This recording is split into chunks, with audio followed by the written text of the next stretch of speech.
Update. Am I the a-hole for refusing to visit my mother in palliative care? Original story. My family is formed of cougars and sugar daddies, and I hate all of them. Except my grandpa, my mom's dad, who does not give a damn about anyone. He is the reason I am alive and well, and thriving. I'm currently 21, but this story goes on to the very back when I was 5, when my mom got married to a guy named Vladimir. Vlad, if you find this, then screw you. He is the most selfish person I've ever seen. After she and him got married, my mother started to leave me to my grandpa frequently. At first, it was for date nights. Then it has become after school. And then it became a full-time arrangement because that was what his little Vladdy wanted. Vlad is a sugar babe, by the way. My mom was 34. Vlad was 23 when they were married. And my mom's family is really rich. All of my mother's family, except Grandpa, adored him. And they hated my grandpa for pointing out the fact that my mom was neglecting me. When I was 9, my custody was granted to my grandpa. It was a painful process, and as a result, we have become by our own. Mom and Vladdy had their own lives after it, and I only saw them in family vacations.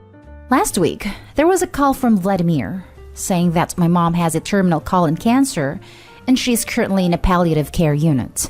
He said she wants to see you one last time before she leaves this world. They live in a city that is 12 hours by car. I'm not gonna take a plane in the circumstances of the world, so just said I don't have time for you, and hung up the phone. And then our extended family started to call us. I wouldn't bother with their opinions, but my closest friends who know all of this said I might have been very cruel, and that she'd served a chance for closure, so I came here. Now for the top comments before reading the update. Not the a-hole. Sounds like there was a decade where she had the ability to make amends and chose not to. She lived her life that way. She can die that way. Your lifestyle determines your death style. Not the a-hole. You don't owe her anything. She didn't act as a parent to you. Your grandpa did. Whether you want to give her closure or not, that's up to you. But your mom isn't doing this for you. She's doing it for herself. Yep, any closure is for Opie, not the mom. She lost her chance at it with persistent neglect. Not the a-hole. You might have been cruel, but so what? She was cruel to you. She can reap what she sowed. Would be excessively kind to visit? Yes. But you don't owe her anything. Only visit her if it will help you. If you want / need / are interested in that closure, then go for it. Otherwise, you live your best life. And please know her behaviors are always about who she is, not about who you are. You deserved better. Not the a-hole. She's your mother through biology, but she stopped being your parents when she let your grandpa raise you. You owe her nothing. She wants you to visit so she can feel better about how badly she treated you. Do not give that to her. And now for the update. So, after all of your opinions and suggestions, I decided to give a Zoom call and it was enlightening. I forgave someone, but it wasn't my mom. It was Vladimir. I will never ever forgive my mom, but we had some kind of closure that I will tell after what happened with Vladimir. When my custody case was happening, there were photos and proof materials that I didn't know where they came from. Turns out it was all Vladimir's stuff and help. He said he was worried about my mom and me being together, so he helped Grandpa discreetly, and my custody was transferred to my grandpa. All of the presents that I got in my birthday that was told from my mother was actually Vladimir. He also helped my grandpa on business and about his will.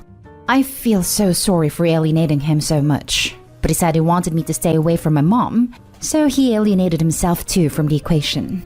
We are planning to come together after the lockdown is over in my area. I also learned why he got married to my mom, and honestly, I do not blame him after I heard what my mom offered to him to be with her. He was desperate. And besides me, my mom was a good person when they were together and cared for him really well. My mom, though, she said she did not regret how she acted about me, and she said she knew she was wrong, but did not care. It was kind of shocking, but not surprising. She admitted that she should have left me to her dad when I was way younger and moved on with her life. And she wished me a happy and joyful life, and she said she wasn't asking for any forgiveness because she did not have any what-ifs about the process, and her only mistake was resisting in the custody case. It was a closure, not a good one, but it was. Our relatives were delighted when we talked, but me and Vladimir decided to cut contact with them after my mother's death like my grandfather. They can have their lives to themselves. My mom is still in palliative care, and the doctor responsible for her said to be prepared because it could happen at any moment. I decided I will attend her funeral, because after all, at the end, she admitted her mistakes, and even though she is a bad parent, she was honest and she earned my respect. So I am not gonna spare a last goodbye from her. That was all, and thank you for suggesting me a last talk even though I am not the a-hole. Not the a-hole? Wow, thanks for the update. It took an unexpected turn. I am glad you found the answers you seek for. In the end, it seems your mom just never intended to be a mom, and your grandfather was the right choice. I wish you and your grandfather a happy long life. Wow, Vlad wasn't the bloodsucker I thought he was. Desperation and money can make people act in ways that run counter to their individual morals. Seems like he wanted to do right, but in a way that didn't jeopardize himself. Dude was stuck. I'm glad things worked as well as could be expected, and that you had a silent helper on your side. All the best to you. Now for the next story. Am I the a-hole for telling my mom I never intended to come back to the US after visiting my dad? My name is Daisy, and I am 19 female. My dad is Australian and my mom is American. I have dual citizenship. I have never really liked living with my mom. I have talked to my dad about moving to Australia for years. He told me that when I am 18, I can move in at any time and he would help me get everything worked out. And he kept his word. In 2019, I shipped a lot of my belongings, packed bags, took my needed paperwork, and left for the summer and never came back. I told my mom I was visiting longer and made excuses, but I never intended to go back. With everything that happened in December 2019, I told my mom I could not leave. I guess I didn't have the guts to explain almost 7 years of BS. Dad left when I was 12. She remarried 3 months later, and suddenly I had a stepbrother that she seemed to favor more. I just felt like I was a guest in their home. I finally had a talk with my mom, and she called me an a-hole for it. I explained to her that I didn't intend to go back. I had everything I wanted with me in Australia. She said, "What about paperwork?" I explained I took everything when I turned 18 and graduated high school. I said that I didn't intend to go to college when this was over, and I had applied to uni here in Australia. I was happy. Dad said he would support me for a few years, and I was not going to be keeping my US citizenship. She started crying and asked if I hated her. I asked her why she never showed me I was more important than her new marriage, that while she was my mom, I didn't really know how to forgive her for feeling alienated. I said I didn't want to talk for a while and hung up. Now I feel like an a-hole? Now for the comments.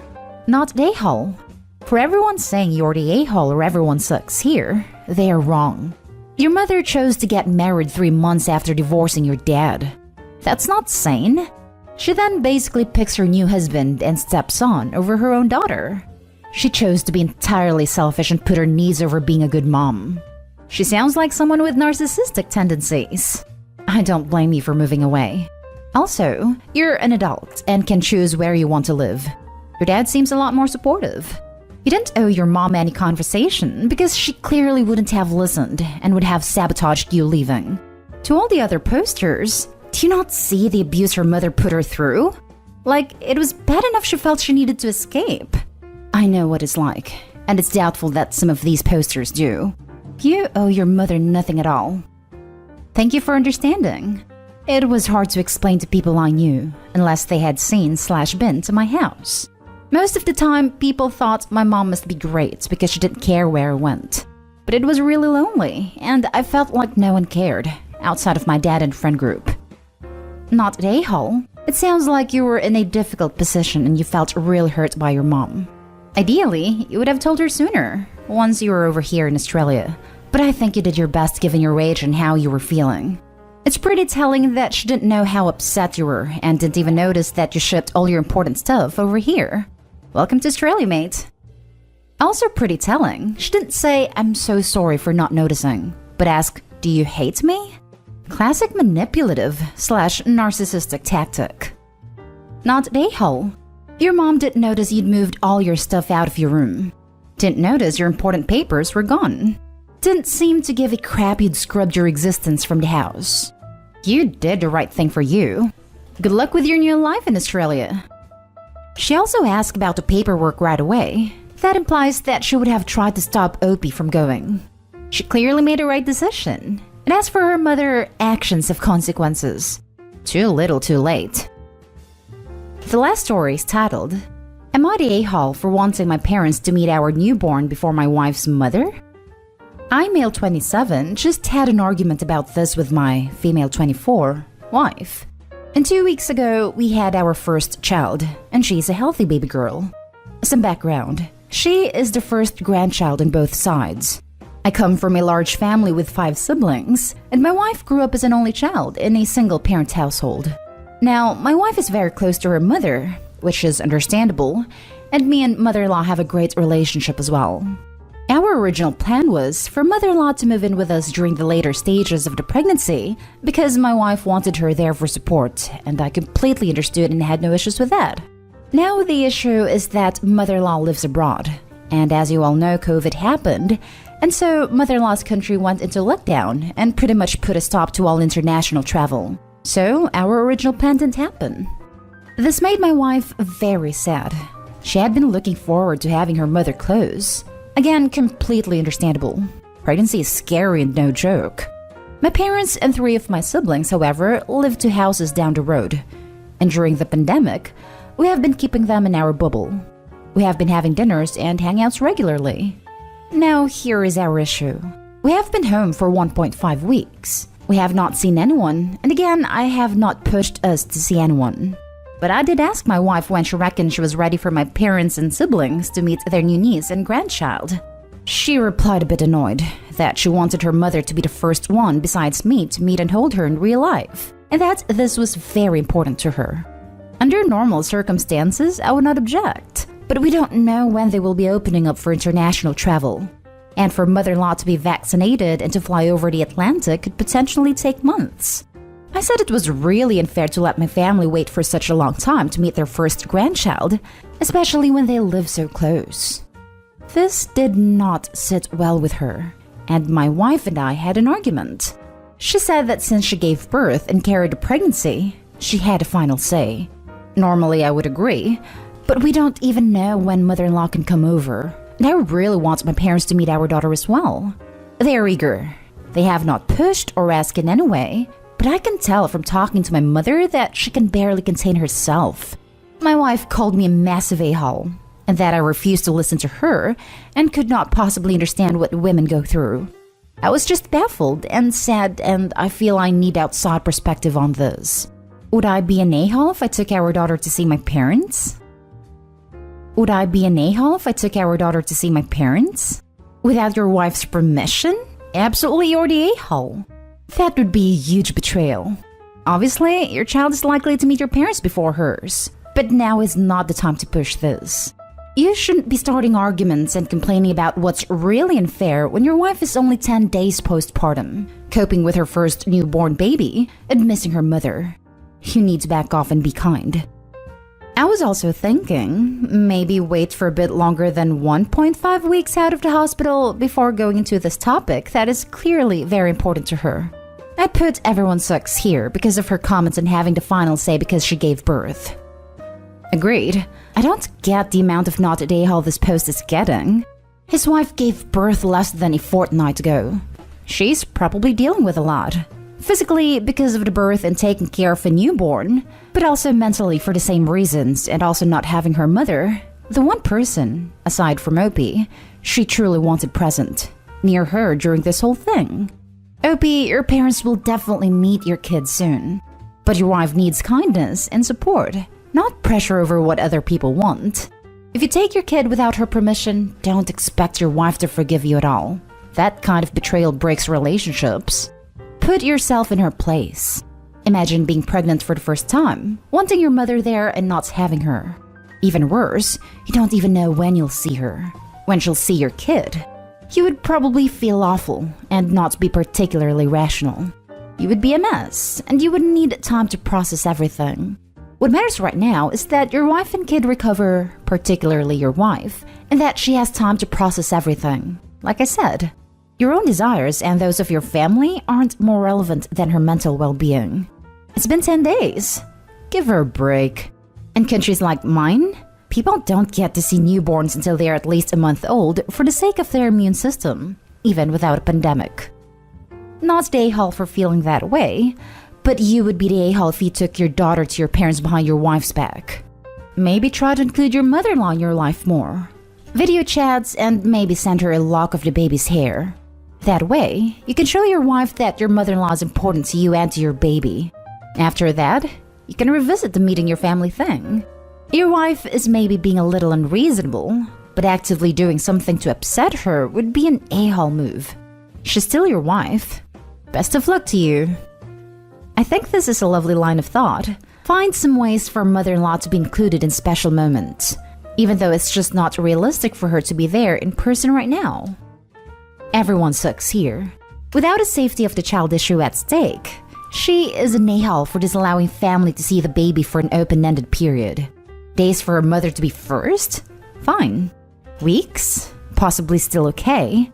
Months? Possibly forever? A-hole behavior. But you would be an a-hole for taking your daughter away without her consent. You may think your reasons are better, but at best you are asking to do the same thing she's doing. Make a large, irrevocable decision for her and without her say. Just as she doesn't get unilateral final say, you do not either.